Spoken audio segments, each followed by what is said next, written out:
Dear students, have a nice day. The commerce academy के इस YouTube channel में आपका स्वागत है। हम आज यूटिलिटी से रिलेटेड टॉपिक के बारे में डिस्कस करेंगे।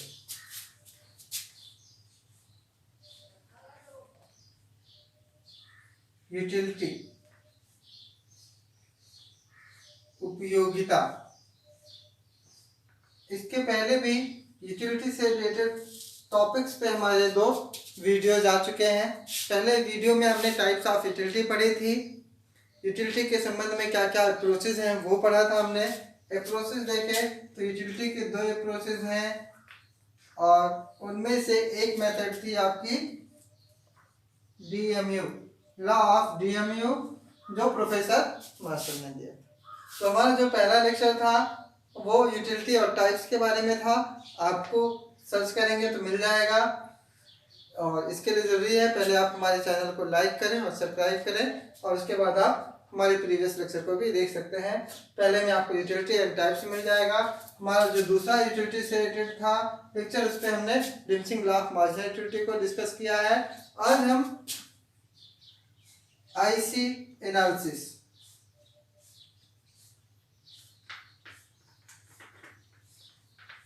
इंडिफरेंस कर्व एनालिसिस के बारे में पढ़ेंगे।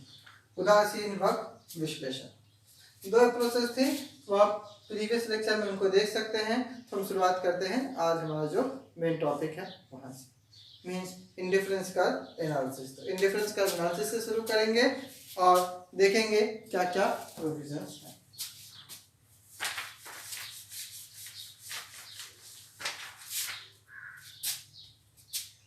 चलिए शुरू करते हैं।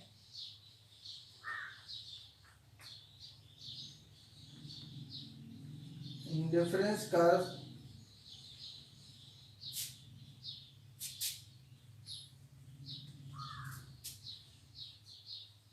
उदासीन वक्र विश्लेषण।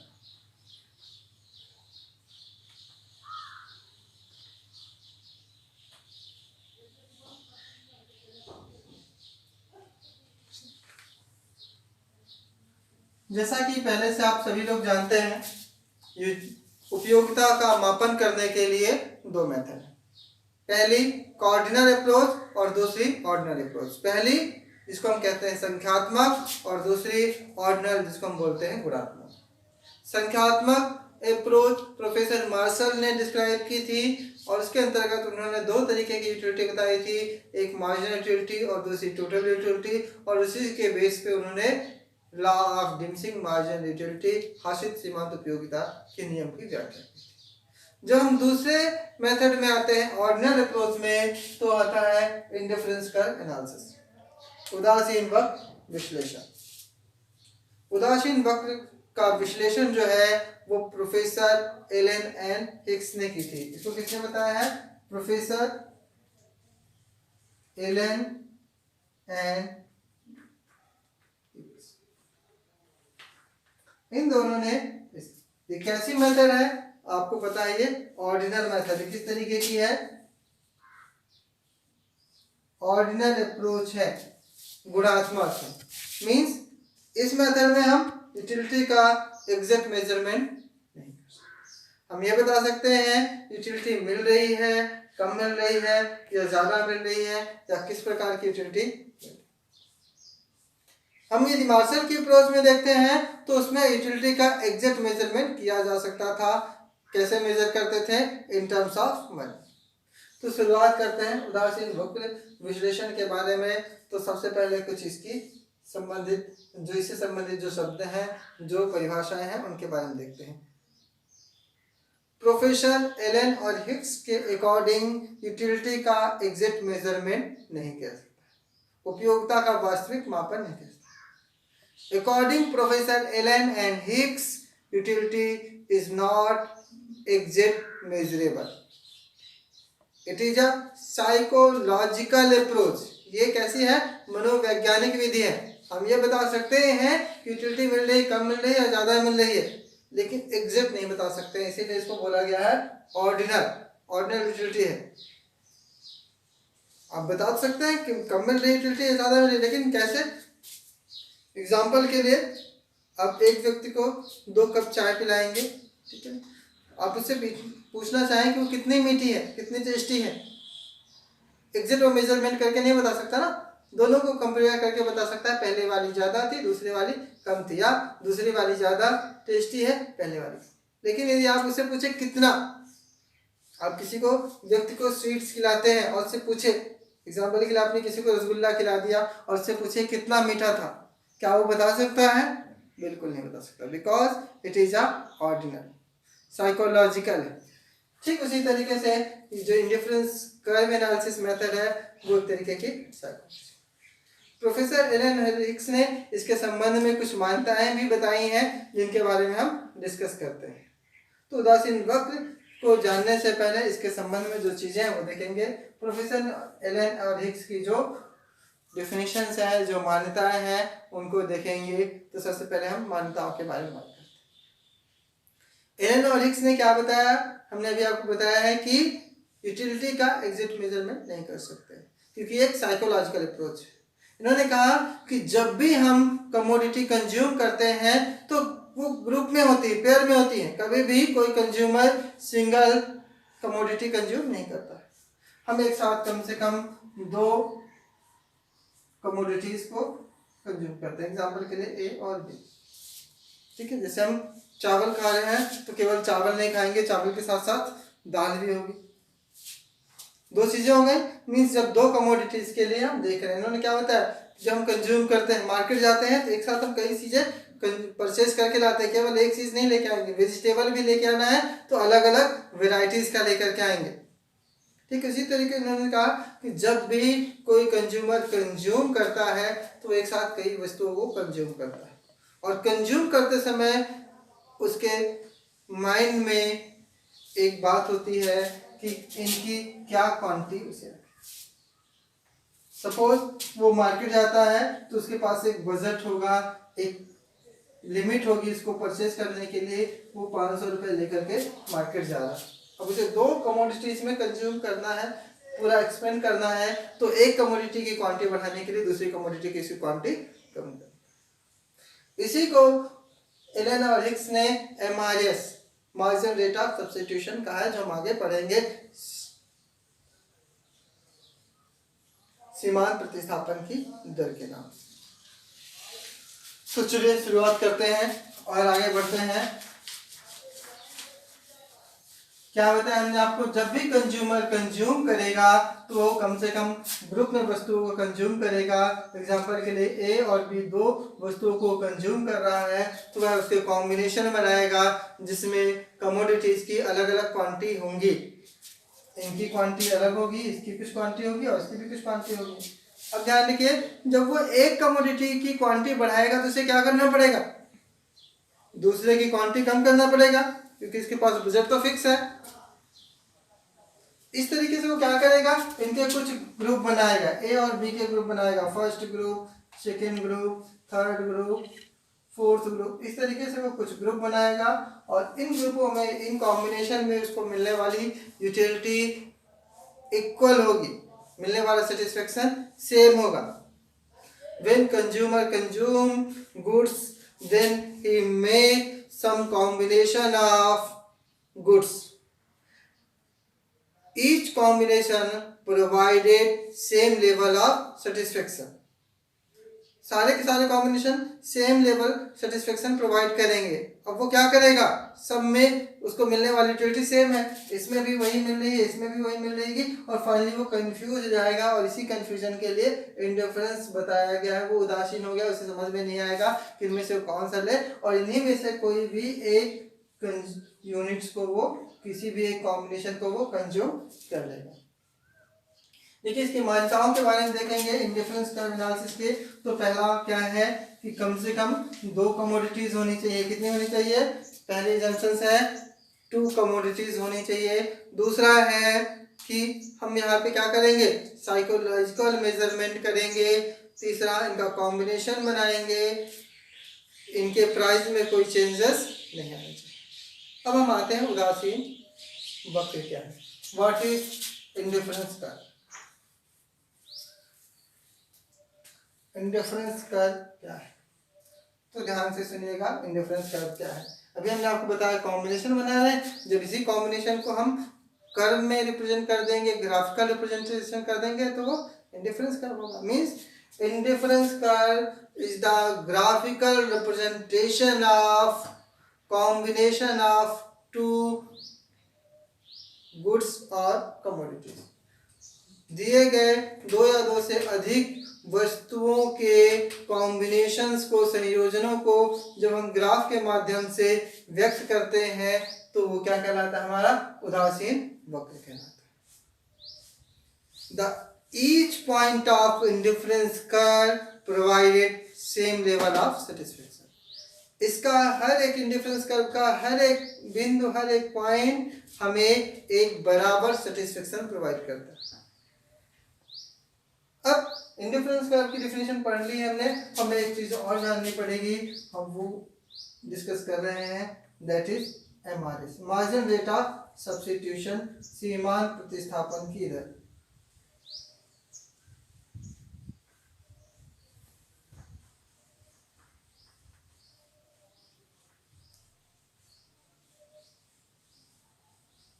देखिए हम इसके बारे में क्या बताएंगे। मार्जिनल रेट ऑफ सब्स्टिट्यूशन क्या है, सिंपल समझिए। हमने दो कमोडिटीज ले ली ए और बी, अब हम इसके 10 यूनिट लेना चाह रहे हैं और इसके 6 यूनिट। अब यदि हम इसके 1 यूनिट बढ़ा देंगे, 10 से 11 करते हैं, तो हमें क्या करना पड़ेगा, इसको कम करना पड़ेगा। ये हो गई हमारी 5, ये हो गई हमारी 4। तो ये जो भी डिक्रीजमेंट हो रहा है सेकेंड कमोडिटी में due to increasing first commodity, पहली इकाई को, पहली वस्तु की इकाइयों को बढ़ाने की वजह से दूसरी वस्तु की इकाइयों में जो भी कमी आ रही है दैट इज एमआरएस। क्या बताएंगे, marginal rate of substitution is the rate of substitution which replace unit of one commodity in behalf of another commodity। किसी वस्तु की एक अतिरिक्त इकाई का उपभोग करने के लिए दूसरे वस्तु की जितनी इकाइयों में कमी आती है वह उसकी सीमांत प्रतिस्थापन की दर है। Marginal rate of substitution is the decreasement और change of one commodity unit, change of one commodity due to increasing in other commodity.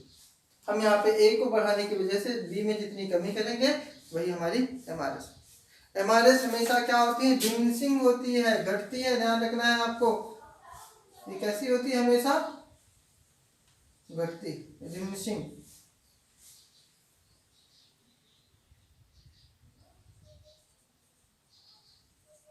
और इंडिफरेंस का इसी की वजह से आपका कॉन्वेक्स होता है, कॉन्वेक्स होने का कारण। तो चलिए हम देखते हैं थोड़ा सा और आगे उदासीन वक्र के संबंध में एक एग्जांपल लेकर के समझते हैं। एग्जांपल के लिए हमारे पास दो कमोडिटीज हैं। पहली कमोडिटी है, हमने ले लिया फूड, एंड दूसरी कमोडिटी हमने ले लिया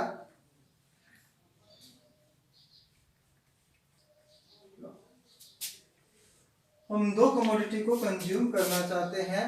पहली है फूड और दूसरी है, दो है, आपने एग्जांपल के लिए लिया। हम फूड की एक कमोडिटी कंज्यूम करते हैं, उस समय क्लॉथ की हम 25 कमोडिटी बना सकते हैं।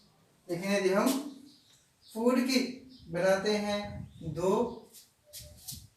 तो क्लॉथ की हमारी हो जाती है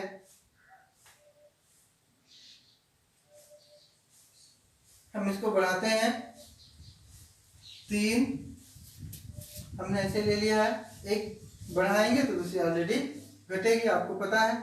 हमने दूसरी कर ली है कितनी, 3 ले ली है, तो फूड भी कम होकर कितना हो जाता है 14। हमने इसकी ले ली 4 यूनिट, तो फूड और कम होकर हो जाता है। हम इसकी ले लेते हैं 5 यूनिट, तो ये कम होकर हो जाता है, और इसको हम कर देते हैं 6 यूनिट। देखिए यहाँ पे क्या दिख रहा है आपको, हमने कुछ कॉम्बिनेशन लिया है, हम मार्केट परचेज करने के लिए कॉम्बिनेशन ए हो गया, combination B, combination C, combination D, combination E and combination F. there are 6 combination of 2 goods, foods and clothes and MRS। अब देखिए हमने आपको MRS के बारे में बात की थी। हम फूड की जैसे जैसे यूनिट बढ़ाते जाएंगे क्लॉथ की यूनिट में कमी आती जाएगी। एंड जो भी डिक्रीजमेंट है दैट इज MRS। यहाँ पे कितना कम हुआ है देखेंगे तो 6 यूनिट, MRS 6 है। अब यहाँ पे हम देखेंगे तो कितना हो गया है, कितना कम हुआ है 5 कम। यहाँ पे देखेंगे तो कितना है 4, यहाँ पे कितना है देखिए MRS क्या है डिक्रीज हो रही है। अब इन्हीं कॉम्बिनेशन को यदि हम ग्राफ में रिप्रेजेंट करेंगे देन ये आपका क्या हो जाएगा indifference curve. Indifference curve is the graphical representation of combination of 2 goods. हमने 2 गुड्स ले लिया है, ये बाई एक्सेस हो गया है और ये एक्स एक्सेस हो गया है। हम बाई एक्सेस में ले लेते हैं क्लॉथ को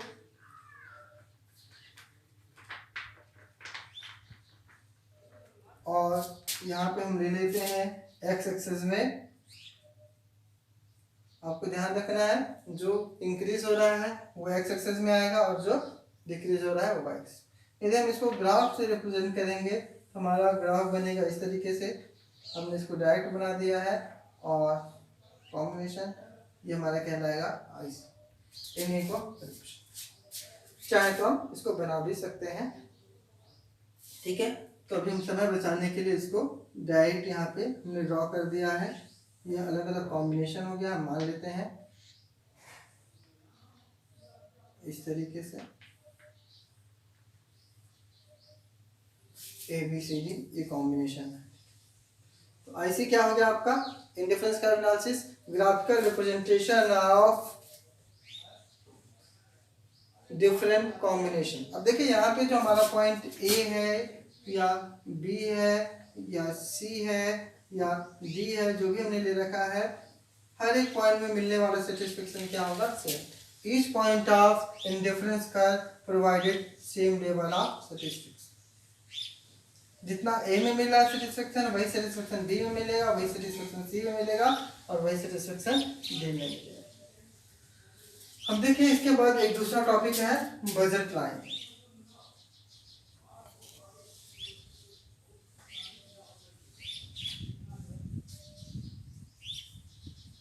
बजट रेखा, बजट लाइन क्या है ये देखेंगे। और उससे पहले भी हम देख रहे हैं ये हमारा था इंडिफरेंस कर्व था। हम एक और टॉपिक पढ़ेंगे इंडिफरेंस मैप।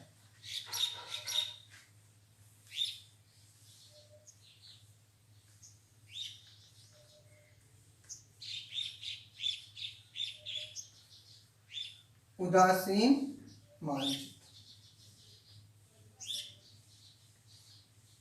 उदासीन मानचित्र क्या है देखिए, जब एक साथ एक ही कर्व में हम बहुत सारे इंडिफरेंस कर्व बनाते हैं, एक ही एक्सेस पे बहुत सारे इंडिफरेंस कर्व बनाते हैं तो हमारा क्या कहलाता है इंडिफरेंस मैप। जैसे हमने कहा ये हमारा एक इंडिफरेंस कर्व हो गया, देखिए ध्यान से ये हमने बना दिया एक इंडिफरेंस कर्व और this is second indifference curve, this is third indifference curve, more than IC first, IC second, IC third। यहाँ पे 3 इंडिफरेंस कर्व हैं तो ये क्या कहलाएगा हमारा इंडिफरेंस मैप। ये सारे आपके इंडिफरेंस मैप हो गया। चलिए इंडिफरेंस मैप भी आपने देख लिया, पर इसमें आपको ध्यान रखना है यहाँ पे जो लेवल ऑफ सेटिस्फेक्शन होगा वो क्या होगा देखिएगा। यहाँ पे high indifference curve provided high level of satisfaction. आप देखेंगे तो जो इंडिफरेंस कर्व जितना हायर होगा उससे मिलने वाला सेटिस्फेक्शन उतना ही हायर होगा। उच्च उदासीन वक्र में मिलने वाली संतुष्टि उच्च होती है, ठीक है। तो हम देखेंगे क्या कंडीशंस है अभी जब इसके प्रॉपर्टीज को पढ़ेंगे। और उसके पहले हम बजट लाइन के बारे में बात कर रहे हैं। बजट लाइन और बजट, देख कंज्यूमर की इनकम फिक्स है और वो एक फिक्स अमाउंट ही कंज्यूम करने पे एक्सपेंड करना चाहता है। Budget line represent the budget of, ये आपकी क्या हो गई budget line, budget of consumers.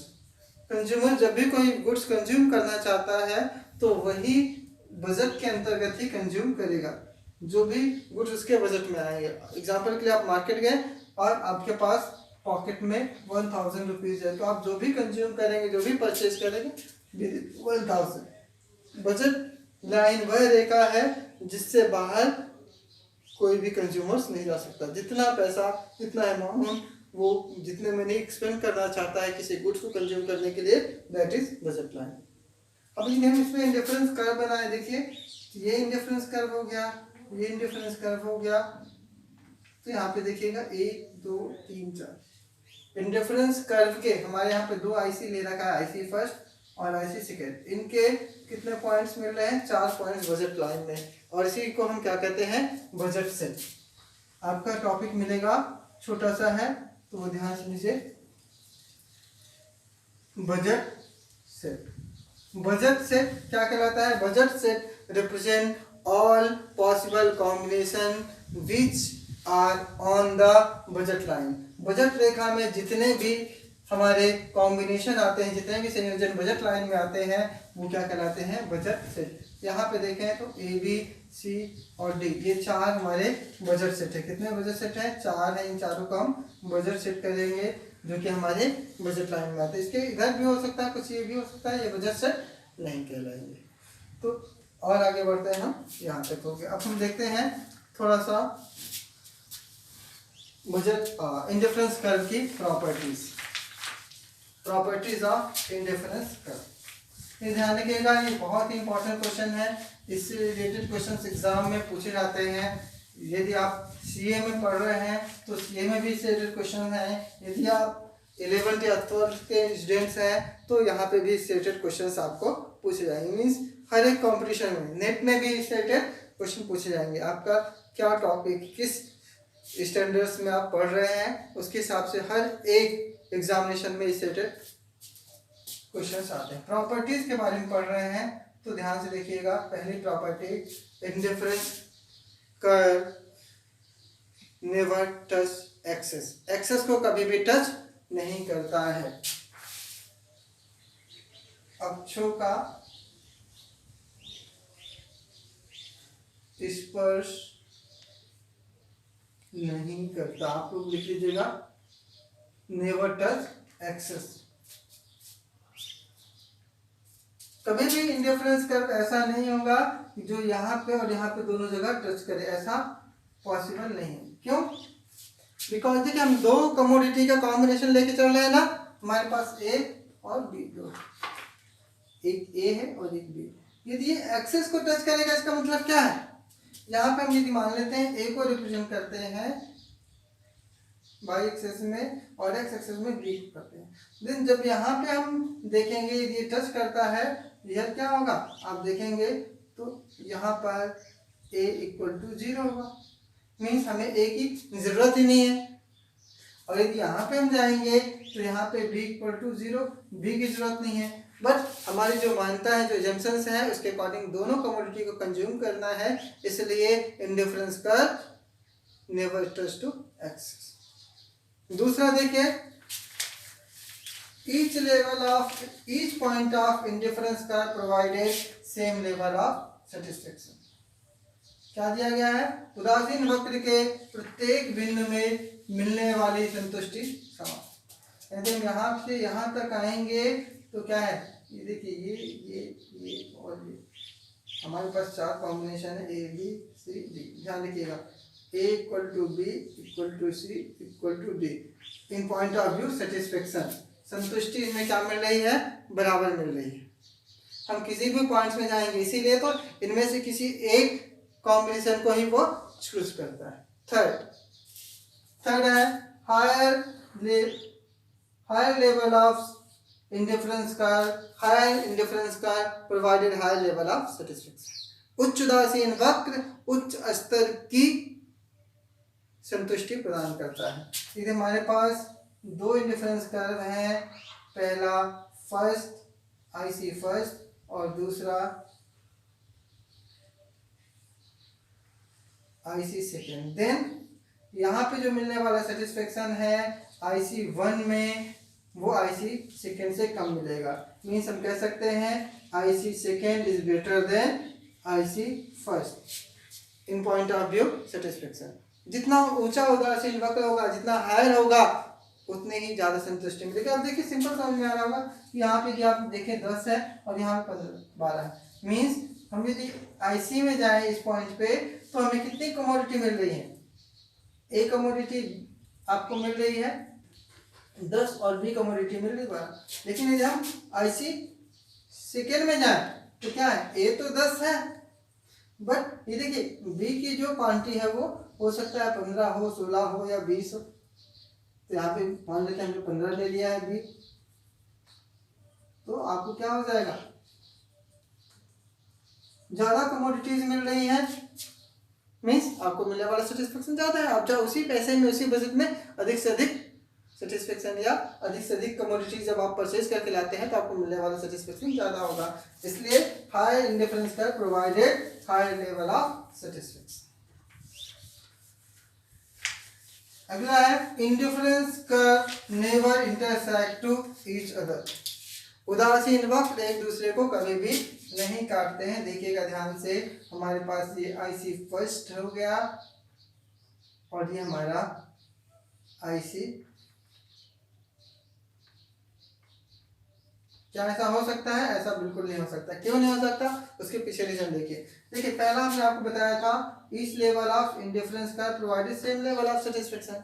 यदि हम इसको ले लेते हैं पॉइंट ए, इसको पॉइंट बी, इसको पॉइंट सी, इसको पॉइंट डी और इसको पॉइंट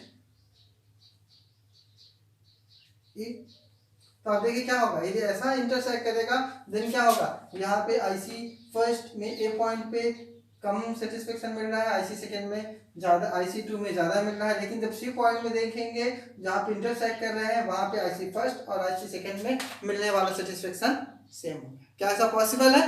नहीं है। अब देखिए यहाँ पे देखिए नीचे आ जाए हम डी और ई पॉइंट में तो IC 2 में मिलने वाला सेटिस्फेक्शन कम हो गया क्योंकि वो लोअर हो गया है और IC 1 में मिलने वाला सेटिस्फेक्शन ज़्यादा हो गया है क्योंकि वो हायर। तो क्या ऐसा पॉसिबल है? नहीं। If two indifference curves intersect to each other, it represent different level of satisfaction at different point. यदि दो उदासीन वक्र एक दूसरे को काटते हैं इसका मतलब है अलग अलग बिंदुओं में मिलने वाली उपयोगिता अलग अलग है, संतुष्टि अलग अलग है, जो कि संभव नहीं है। So we can say indifference curve never intersect to each other. चलिए यहाँ तक हो गया। अब हम इसके आखिरी टॉपिक में जाएंगे, आखिरी पॉइंट में जाएंगे, दैट इज इक्विलिब्रियम पॉइंट, संतुलन बिंदु। संतुलन बिंदु क्या होगा, कहाँ पे कंज्यूमर कंज्यूम करेगा, तो हम देखते हैं अब इक्विलिब्रियम पॉइंट के बारे में डिस्कस करेंगे। ये सबसे इंपॉर्टेंट टॉपिक है। हम एक ग्राफ बना रहे हैं जिसपे कुछ इंडिफरेंस कर्व दिख रहे हैं, मीन्स ये है इंडिफरेंस मैप। देखिए यहाँ पे हमने एक बजट लाइन बनाई है, this is budget line BL और हम कुछ इंडिफरेंस कर्व ले लेते हैं। ये हो गया हमारा एक first, this is second, this is third and this is fourth. There are 4 indifference curves, IC first, IC second, IC third, IC। अब देखिए यहाँ पे बजट लाइन में कितने सेट हैं तो आपको पता चल रहा होगा, set A point, B point on IC first. IC first में A और B पॉइंट है, हमने C पॉइंट ले लिया और D पॉइंट ले लिया कहाँ पे, IC सेकेंड पे, और E पॉइंट ले लिया IC थर्ड पे। हम क्या देख रहे हैं, इक्विलिब्रियम पॉइंट। ध्यान रखिएगा, संतुलन बिंदु, इक्विलिब्रियम पॉइंट।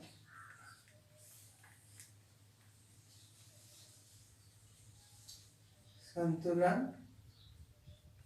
बिंदु कहाँ पे इक्विलिब्रियम होगा, कंज्यूमर एक्चुअल में कहाँ कंज्यूम करेगा। तो ध्यान से सुनिएगा, अभी सारी की सारी चीजें पूरा 5 मिनट आप इस पे दीजिए, 5 मिनट में आपको ये सारी चीजें समझ में आ जाएंगी। हम इसका एनालिसिस करें। देखिए सभी को पता है यहाँ पे क्या दिया हुआ है, there are 4 indifference curve, IC first, IC second, IC third and IC fourth. IC second provided more satisfaction in comparison of IC1. IC third provided more satisfaction in comparison of IC1, IC2 and IC4 provided highest level of satisfaction because it is the highest indifference curve. आपको पता है जितना ज़्यादा, जितना उच्च, जितना higher indifference curve होगा, मिलने वाला सेटिस्फेक्शन उतना ही ज़्यादा होगा। आपको 4 इंडिफरेंस कर्व दिख रहे हैं। इन चारों में से सबसे कम IC फर्स्ट में, उसके बाद IC सेकेंड में, फिर IC थर्ड में और IC फोर्थ में सबसे ज़्यादा सेटिस्फेक्शन मिलेगा। यहाँ पे हमारे पास एक बजट लाइन है BL और आपको दिख रहा होगा कि इसमें 5 पॉइंट्स हैं। There are 5 budget set. हमारे पास बजट सेट कितने हैं?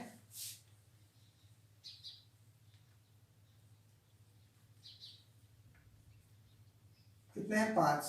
A, B, C, D and E। इनमें से आपको दिख रहा होगा A एंड B किस पे है? IC फर्स्ट पे। C एंड D किस पे है? IC सेकेंड पे। और E किस पे है? IC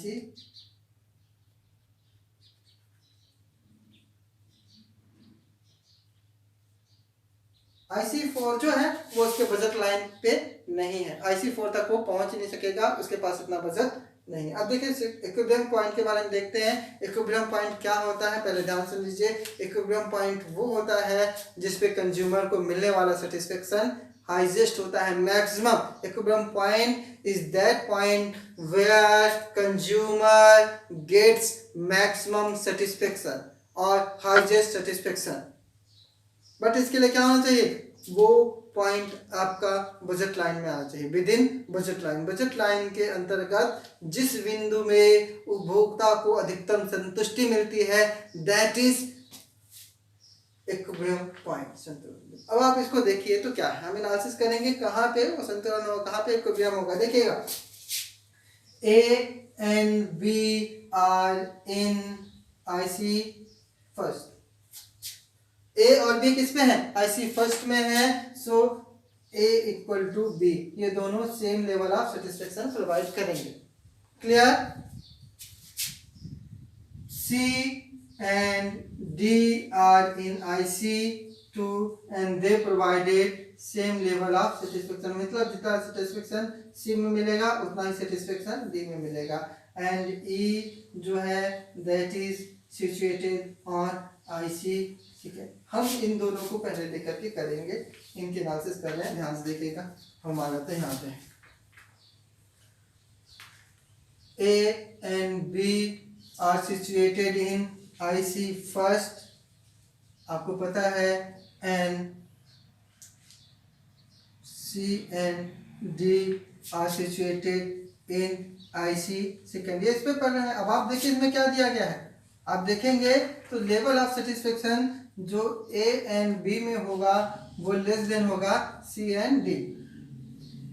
A और B के कंपैरिजन में C एंड D में उसको ज़्यादा सेटिस्फेक्शन मिलेगा, इसलिए कंज्यूमर A और B के कंपैरिजन में C और D को प्रोवाइड करेगा। मींस वो ना तो A पे जाएगा और ना ही B पे जाएगा, इनके कंपैरिजन में वो C और D पे जाना चाहिए।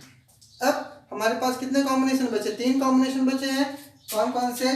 C एंड D किस पे है?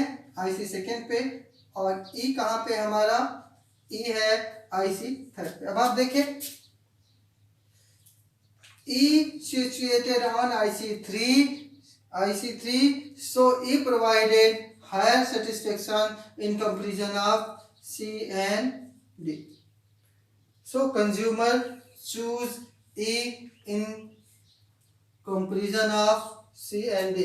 वो C और D को भी चूज नहीं करेगा क्योंकि C और D से ज्यादा सेटिस्फेक्शन वाला उसको कौन सा पॉइंट मिल रहा है? E पॉइंट मिल रहा है। सो वो कहाँ पे कंज्यूम करना चाहेगा? E पे कंज्यूम करना चाहेगा। अब आप देखिए इसके बाद there is no more budget set, there is no more combination on budget line. So finally कहाँ पे कंज्यूम करेगा? E पे करेगा। कंक्लूजन क्या है? बजट यदि हम इंडिफरेंस का एनालिसिस में संतुलन बिंदु के बारे में देखें तो संतुलन बिंदु वो पॉइंट होगा जो हाई इंडिफरेंस कर्व में तो आएगा ही, साथ ही साथ हमारी बजट लाइन में भी आएगा। आज के लिए इतना ही। अगले टॉपिक में हम प्रोडक्शन फंक्शन से रिलेटेड जानकारी देखेंगे। आपको प्रीवियस जानकारी चाहिए या हमारे व्हाट्सएप ग्रुप से जुड़ना चाहते हैं तो आप हमें मैसेज कर सकते हैं। हमारा नंबर है 9425464128। इससे रिलेटेड कोई भी स्टडी मटेरियल प्राप्त करना चाहें तो वो फ्री ऑफ कॉस्ट है और वो आपको PDF फाइल में हमारे व्हाट्सएप ग्रुप के माध्यम से